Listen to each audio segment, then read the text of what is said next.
protect our exemption, and we're hoping that you're able to give us that pledge today.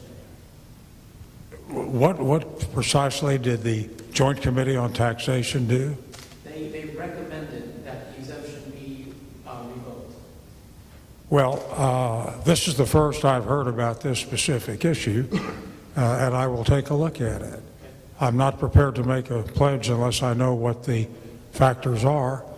Offhand, I would say that fraternal organization, which does good works and serves a social purpose, ought to have special consideration. But I would want to know what all the facts are before I made a commitment. But Mike Oscar is my assistant here. He's my executive director out of Philadelphia, whom I brought specially because he's a very active member of the Polish community in Pennsylvania and Philadelphia. We'll follow up with you, Mr. Kuzma, and we will take a look at it. We will get you an answer within 30 days. Okay. We appreciate that. Yep. Senator behind you, Rick? Yes, sir. Getting back a little to the Polish areas, just from recent newspapers reports, Polish missile shield looks like, which was supported obviously by the Bush administration, supported by the Polish government, now looks like it could be part of a international poker game, in the sense that if Russia backs off from their protest of this missile shield, then perhaps they'll help the United States with the Iranian nuclear question. Are you familiar with what's happening in Washington regarding the missile shield? I'm familiar with what the reports are. I don't think anything definitive has happened. I saw a report that the Czech government was not going to cooperate with the missile shield, and exactly how that interacts with Poland, I'm not sure. But as I said earlier, the Bush administration had one attitude about dealing with Russia and Iran, and the Obama administration appears to have another, but it hasn't been really spelled out in any detail. Russia is concerned that the shield will affect Russia, will try to stop their capability of having deterrence from their nuclear weapons. So we'll have to see what happens. The big threat is Iran. It's unacceptable for Iran to have nuclear weapons. They threaten everybody in the region and everybody in the world. But if they maintain a threat, I think it is generous on the part of Poland to be willing to cooperate with the United States, because that puts Poland at risk with Russia.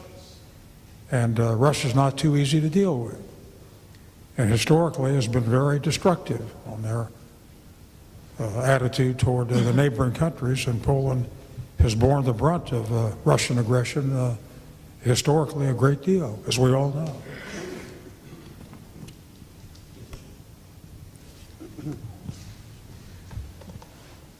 Senator Specter, I'm Marion Preissner, and I'm the president of the SOAR, or Steelworkers Organization of Active Retirees in the County of Beaver. And we had a meeting last week, and our members are very, very perturbed at what's happening with our economy here. And especially about the border and, lack of control there. And especially with all the drugs that are coming into the country. And especially, I'm hearing now that in Atlanta, Georgia, that the drug lords, they're embedded there. And also hearing rumors about in the Northwest. I would wonder if you would help me out with that and see what would go on here.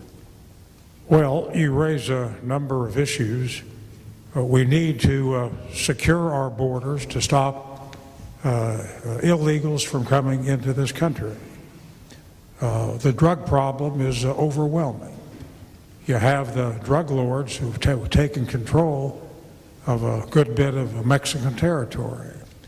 You have the chief of police of one of the border towns compelled to leave office because everybody around him was being murdered, assassinated. And you have a lot of guns being smuggled from the United States into Mexico. And we're trying to fight it. President Obama is either is in the process of making a trip or soon will. When I was chairman of the Judiciary Committee, I went to Mexico City and met with the president of Mexico and the Attorney General on this issue. We have a new drug czar, chief of police of Seattle, Washington, and it's a very tough issue.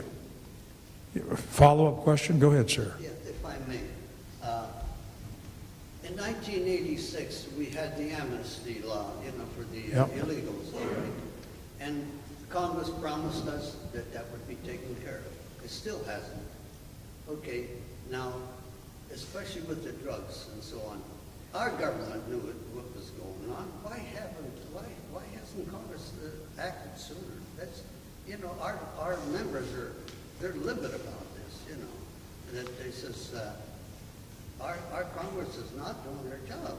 And I'd like a little input from you. You've been here in the Senate for over 30 years, and you're very knowledgeable. So, please, if you may.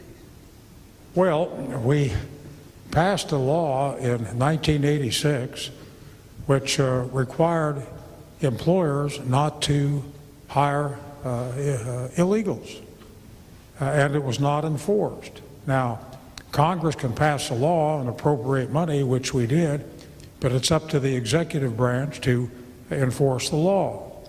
Finally, the Bush administration in about 2006 finally started to enforce the law. We had comprehensive immigration reform before the Senate. I was chairman of the committee, and we passed a bill in 2006. And the House of Representatives also passed a bill.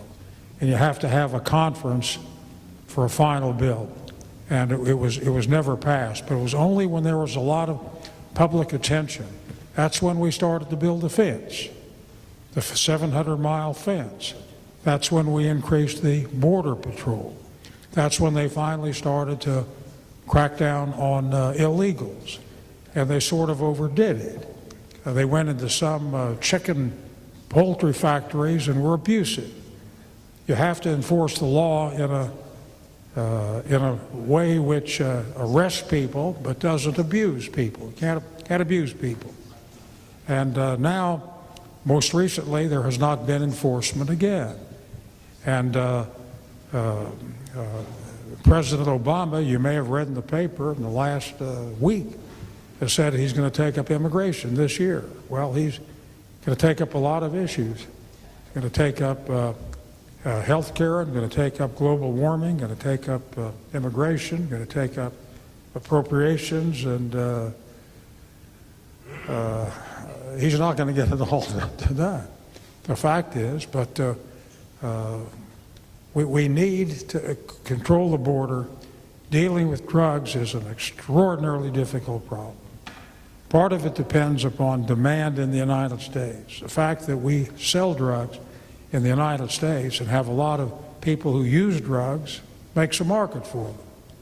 If we cut out the demand, one of the things I've tried to do when I was district attorney of Philadelphia and on the Judiciary Committee is to have rehabilitation, to have education so people don't use drugs, and to have detoxification so they get out of jail, they're not hooked. They go back to a life of crime. They commit a lot of crimes to feed a drug habit. That's some of what's going on, and we are complaining about inactivity. You're right, and we got a lot of work to do on it. Thank you, Senator. Okay. Let me see how many questions there are, Mr. Chairman, so I know how long my answers will be. Here, I got one. Well, there's one, I have two. one This here. gentleman has another question. Yeah. 3, 4, 5, 6, 7. Yeah. Okay, 7 questions. I'll Yeah. take them all. You're number 1 out of 7. What's your position on federal funding for abortions to foreign countries?